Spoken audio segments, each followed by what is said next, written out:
मेरा भाषण समाप्त हो जाए। अरे सुनिए ना भाई, सुनो ना। दो बड़े बोलते हैं तब बीच में नहीं बोलते।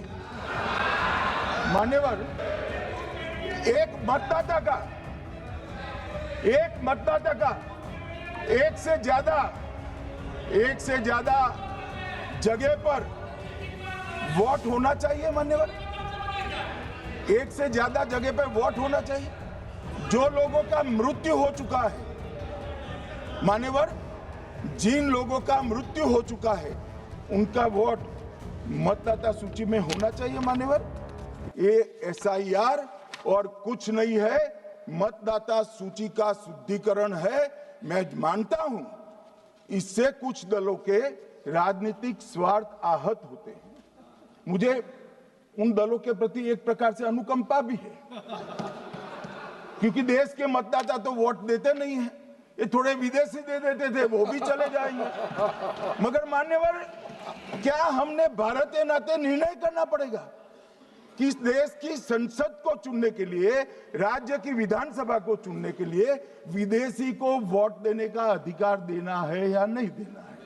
और मेरा मत है, मेरा विनम्र मत है मान्यवर, कि ये नहीं देना चाहिए।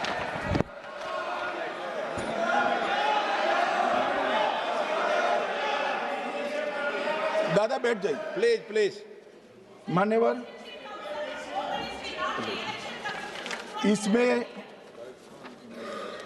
इसमें कानूनी स्थिति का प्रश्न नहीं है। अभी सांसद महोदया बोला कि इलेक्शन कमीशन का अधिकार नहीं है। लाल बाबू हुसैन 1995 में एक वाद हुआ मान्यवर, भारत की सर्वोच्च अदालत तक वो वाद पहुंचा। लाल बाबू हुसैन बनाम मतदाता रजिस्ट्रेशन ऑफिसर 1995 में इसका जजमेंट आया और उसमें अदालत ने स्पष्ट कहा, देश की सर्वोच्च अदालत ने कहा, मैं नहीं कह रहा, जहां मतदाता का नाम दर्ज किया जाना है वहां रिटर्निंग ऑफिसर ये सुनिश्चित कर सकता है कि आवेदक भारत का नागरिक है या नहीं है। ये लोग जो कहते हैं कि इलेक्शन कमीशन कैसे तय करेगा, ये इनकी ड्यूटी है और ये हमारा निर्णय नहीं है, भारत की सर्वोच्च अदालत का निर्णय है और हम सब भारत की सर्वोच्च अदालत के निर्णय से बंधे हुए हैं। किसी को भी अगर वेरीफाई करना है तो लाल बाबू हुसैन बनाम मतदाता रजिस्ट्रेशन ऑफिसर 1995 का जजमेंट निकालकर मान्यवर दे दे। मान्यवर, विपक्ष के नेता राहुल गांधी जी ने 5 नवंबर 2025 को एक प्रेस कॉन्फ्रेंस में परमाणु बम फोड़ा। अब वो परमाणु बम के अंदर उन्होंने कहा कि हरियाणा में एक ही घर में 501 वोट पड़ गए।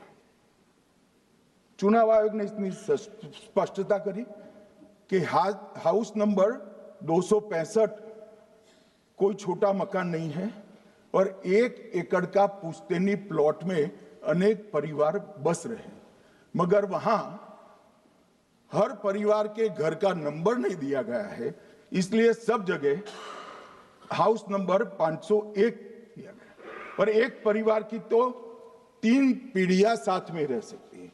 और पुराने नंबर से ही जब हरियाणा में कांग्रेस की सरकार चुनी गई तब से ये नंबर इसी तरह से चल रहा है। ये ना कोई फर्जी घर है ना फर्जी वोटर है। मान्यवर, वोट चोरी का नैरेटिव बनाने के लिए मान्यवर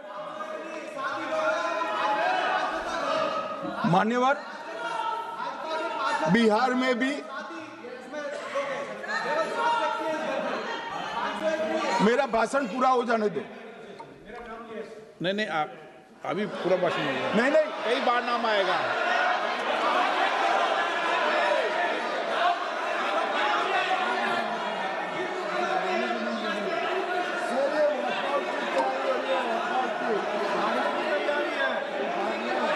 माननीय सदस्य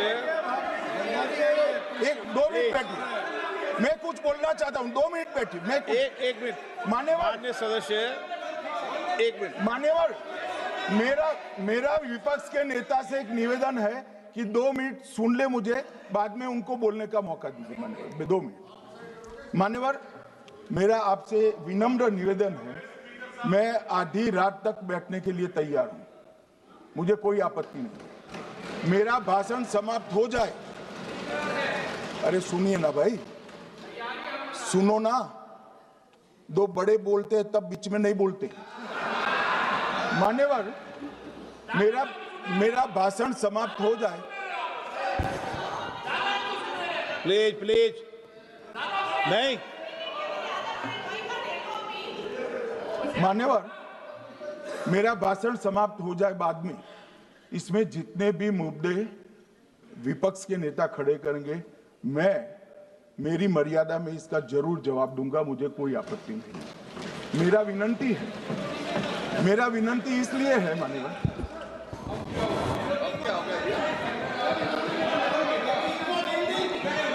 एक मिनट, उनको पूरी बात करने दें। हाँ हाँ,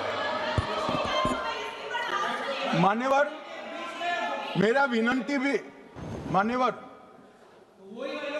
नो प्लीज डिबेट नहीं करते बैठे। मान्यवर, मेरा विनंती इसलिए है कि शायद वो जो मुद्दा खड़ा करना चाहते हैं उसका जवाब मेरे आगे भाषण में आ जाएगा तो मुद्दा ही नहीं बचेगा, इसलिए मैं कह रहा हूं मुझे पूरा सुन लीजिए। अगर आप ये वीडियो YouTube पर देख रहे हैं तो हमारे चैनल को सब्सक्राइब कर बेल आइकन दबाएं और Facebook पर देख रहे हैं तो हमारे पेज को लाइक करें